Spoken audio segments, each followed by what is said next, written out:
We are entering the era of survival of the richest. The ultra-wealthy are amassing riches like we've never seen before. Since 2020, the world's richest 1% have captured 2/3 of all new wealth created in the world. We have all just witnessed Trump move back into the office to the most influential job in the world. It was surreal to see him standing proud as punch at his inauguration, surrounded by the world's oligarchs. I thought, poof, they're not even trying to hide behind the scenes anymore. They are now openly rubbing our faces in the obscene wealth they have scooped out of the public purse. Standing there next to Trump, they're sending us a clear message that they have no intention of stopping. It will never be enough. The most worrying thing is that most people admire these men for becoming obscenely rich. They fail to see that the wealth they have accumulated has been possible because of manipulating tax laws and taking advantage of the financial hardships that has hit the world. For example, the financial crisis in 2008. Governments implemented a series of bank bailouts and financial support measures to stabilise the system. Perhaps their intentions were well intended. It's unlikely, but we'll give them the benefit of the doubt. However, the world's richest used these bailouts and the support measures to their own benefit and literally became billionaires overnight. The governments began frantically printing more money in order to save the economy from collapse. A disaster that was caused by greedy investors giving loans to people they knew were unable to pay them back. But this money did not end up in my pocket or the public purse to pay for healthcare, education, or to save Jean and Rafa from losing their homes after being unable to cope with the hideous hike in interest rates that made their mortgage unaffordable. So where did it end up? The economic system is rigged in their favour. They can't lose.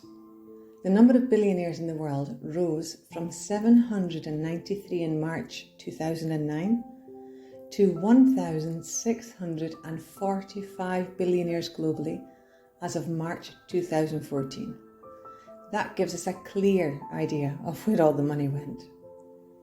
Fast forward to 2019, COVID hits, and history repeats itself when governments around the world dish out a staggering 9.8 trillion.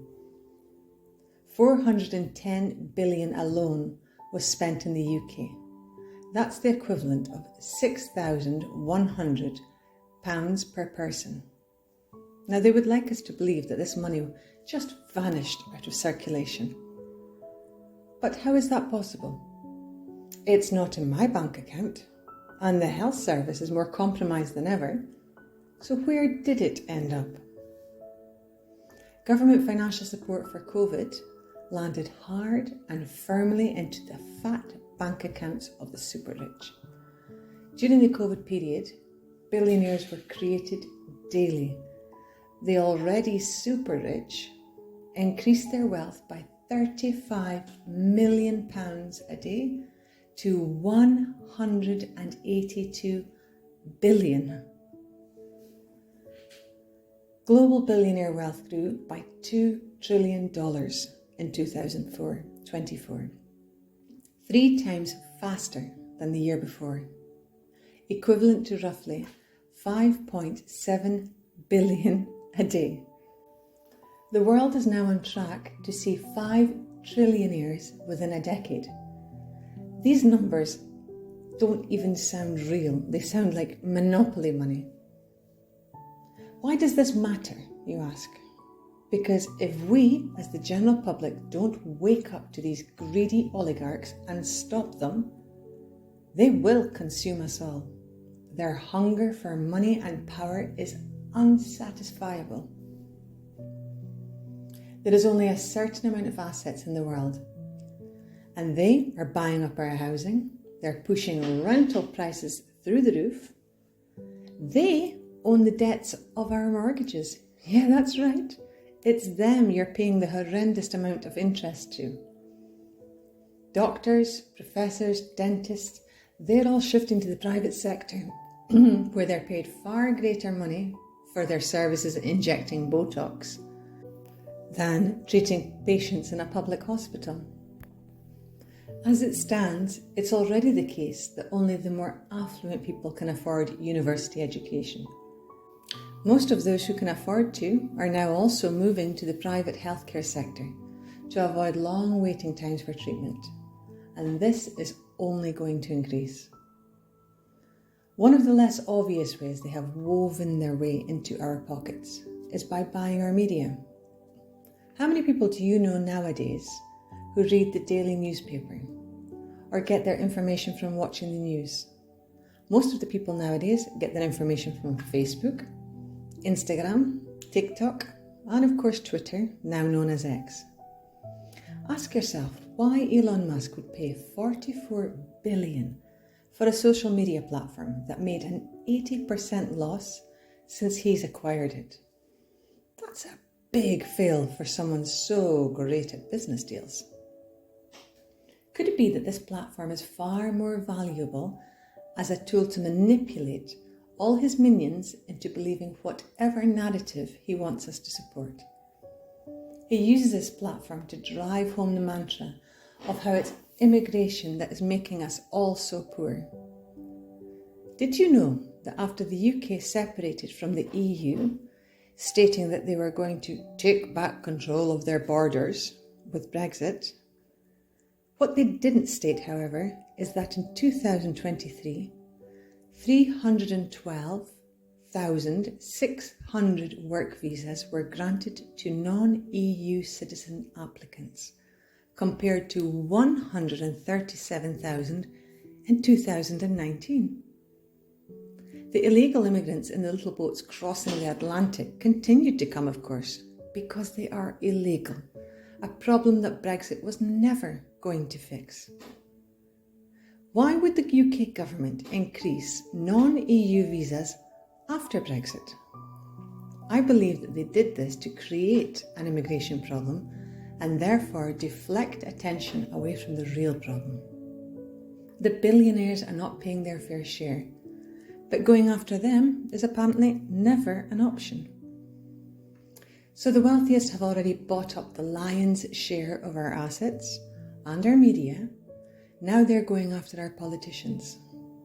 This duo act between Trump and Elon Musk is an excellent demonstration of this. Why do these stinking rich humans have so much interest in politics? Aren't their fields supposed to be technology and banking? David Cameron, the Prime Minister of the UK, made £10 million in 1 year working for Greensill, a finance firm, after leaving office in 2019.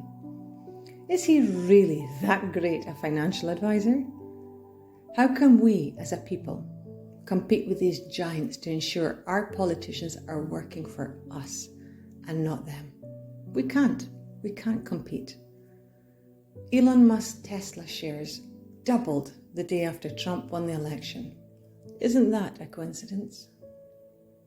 You know, Musk's companies have at least 20 open investigations, including over the safety of his Tesla cars and the environmental damage caused by his rockets. I suspect he would like these to disappear, just like Mr. Trump's own many lawsuits. Trump's cryptocurrency that he launched in January has soared in value. In my lifetime, I have never seen such a clear and blatant display of conflict of interests. People, if we continue to dance to their tune and believe the nonsense that immigrants are to blame for us all getting poorer and poorer, and how they are the cause of inequality growing year on year, then we will all end as poor as the immigrants we are choosing to hate and blame. People, we need to wake up and turn our attention to the real cause. Kamala Harris was planning to introduce a wealth tax, a measly 1% extra for the obscenely rich 1% of America. This is the real reason all the big boys came rallying round to donate a record-breaking amount of funds to support Donald Trump in winning the election.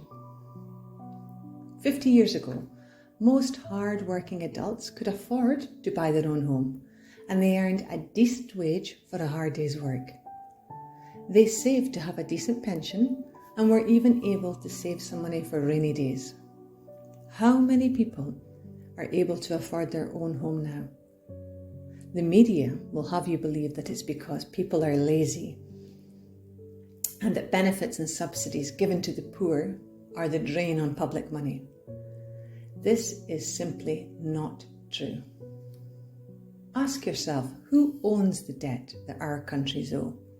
The majority of the debt is sold to private and foreign investors, so they can cash in on the high interest rates. So how do we fix this? We demand that they pay their fair share of taxes. As it stands, billionaires worldwide pay tax rates of between 0% and 0.5%, well below us ordinary taxpayers. By taxing 2,700 billionaires, just 2% of their wealth annually, countries could raise the revenue needed to stop soaring income inequality, housing crises, and even climate change. We need to change the rules of the game so that they can't hide their massive mountains of money in offshore tax havens. In order to make changes, we have to stop hating the weakest, poorest, and most vulnerable in our society, and instead look towards the people living in unimaginable wealth. If Elon Musk was to spend $1 million a day, it would take him 610 years to run out of money. This is no longer about money. It's about power. It's time to wake up, people. We change the rules of the game, we come together, and we fight back.